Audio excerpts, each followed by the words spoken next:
Some people earn your trust almost immediately. They're polite, helpful, friendly, but sometimes that's exactly what makes them dangerous. English has a perfect expression for someone like that. A wolf in sheep's clothing. It describes someone who appears harmless or trustworthy while secretly hiding bad intentions. The danger isn't obvious. If they looked suspicious from the beginning, you'd probably stay away.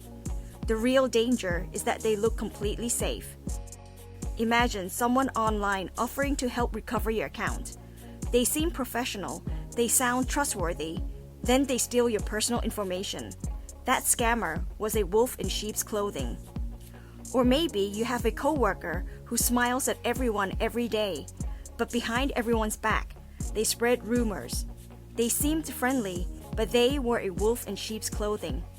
A salesperson might promise that a product is exactly what you need. Later, you realize they were only trying to trick you into buying it. They were a wolf in sheep's clothing.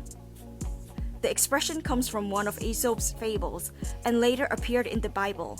In the story, a wolf disguises itself as a sheep so it can approach the flock without being noticed.